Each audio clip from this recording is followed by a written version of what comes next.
Week 3, day 3, page 27 of your curriculum. You need the curriculum. Find the curriculum, developingcharacter.org, developingcharacter.org. Make sure you find it and use it and answer the questions. You got to make that commitment. That second quality that we had, you've got to make a commitment that you're going to get the most out of this curriculum. Remember what our purpose is. Our purpose is to make you the best you can be. How do you become a better you? You take these 36 qualities that we're going to develop, and if you develop all 36 of these qualities to a higher degree, you are a better you. What we're talking about this week is selfless. Now, I just want to mention one thing about our videoing. We are not expert video people, and I'm sure you figured that out. And we're videoing in our home in Huntsville, Texas. And so some of the videos may not be the most professionally done, but that's not what should be most influential in this. What we're trying to do is teach character education. How do you teach character education? Educate means to pull out. So we're trying to pull out the character qualities that are in you. Here's selfless. Remember, it's the opposite of selfish. Okay, and I also want to mention this, which I should have mentioned a long time ago. Wilson Meisner said that if you steal from one person, it's plagiarism. If you steal from a slew of people, it's called research. Well, I'm a researcher. I've done lots of research. And all of these stories that I'm going to tell you are my stories. I've found them somewhere or I've used them before.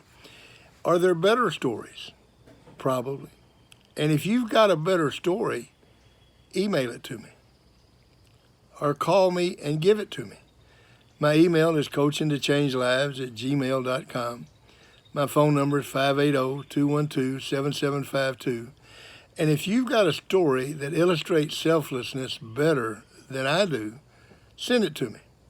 And next year's curriculum will be better. Because every year I can imagine, I can envision this curriculum improving every year because of better stories. So if you've got a story, send it to me. Now, I love the stories that I do, obviously, because they're mine. I want you to listen to what Bill Curry, the Green Bay Packers, in the 1960s. Now, in the 1960s, which was when I was in high school, the Green Bay Packers were it. I mean, they won the first 3 Super Bowls, or the first 2 Super Bowls, and they were the NFL champions, I think, 3 times in a year, 3 years in a row, and Vince Lombardi was, everybody knew who Vince Lombardi was. Everybody knew who the Green Bay Packers were. And Bill Curry was the center on the Green Bay Packers that won those championship games. And here's what he said about being a part of the Green Bay Packers. When it's the fourth quarter, when it's 99 degrees, 100% humidity, and your legs feel like anvils, the right one won't go in front of the left. You're behind by 4 points with 35 yards to go. You know you've got to score. The main thing that makes me come back up to the ball is the fact that the guys next to me feel the same way I do. And I know because I've seen them do it time and again that they're going to come off the ball a little bit harder than they did the time before. Somehow, with this reserve of strength or courage or moral fiber or commitment to each other or love or concern or whatever you want to call it, which means I've got to do it if I want to be a part of this. So I will come back off the ball and I'll hit the guy in front of me and his numbers with all my might again and again. It's so I can go back in the locker room after having gained those last 35 yards and won the game and walk back in there with my arm around my teammate and know that we did that together. We gave it a little more than we really had. And that may sound real phony, but I promise you, it's the reason we play. That's selflessness. That's giving oneself up for something bigger than yourself. It is caring so much for others. It's going through the discomfort, the pain, or the sacrifice for others in order that you might be part of something greater than yourself. All great people have this quality. We talked a little bit last week about you don't have a good marriage. You make a good marriage. And how do you make a good marriage? By being selfless. If you always worry about your spouse and you put your spouse before you, that's selflessness. To put yourself into front and to worry about yourself all the time, that's selfishness. It's also a lack of mental age. Your mental age is based a lot on whether or not you are selfless. Remember, the definition of mental age is the ability to sacrifice a short-term pleasure for a long-range goal. I can give up on Cokes and potato chips, short-term pleasure, to reach the goal of losing weight. I can give up some of my ego and some of my pride, false pride, to have a great marriage. I can sacrifice a short-term pleasure in order to reach a long-term goal. It's just like Curry talks about here. What's the short-term pleasure that he's given up? To rest, take a play off. You don't have to go every play. But he did, in order to reach that long-term goal, which was not to win the game. It was to walk into the locker room knowing that you had done everything you could do.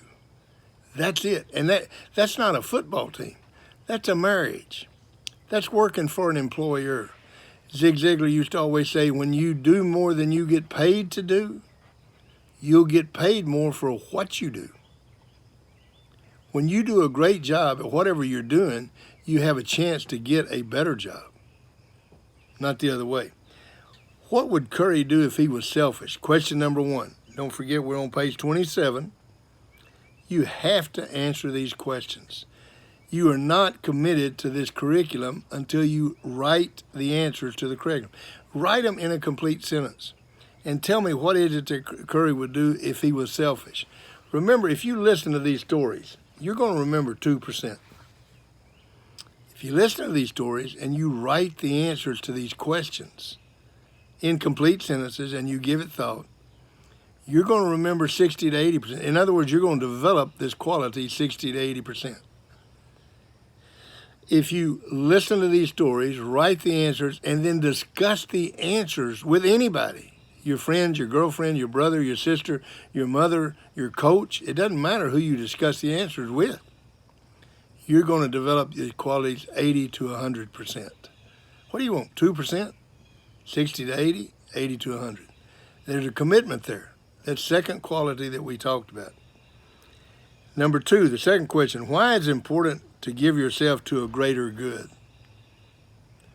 Why do you give up self for something better?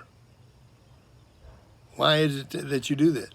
You know, there's a verse in the Bible that says you die to yourself every day. You die to self in order to be a better Christian. That means you got to give up yourself. Quit worrying about me and let's worry about we. Selflessness, mental maturity, the same thing. See you tomorrow. 8:40.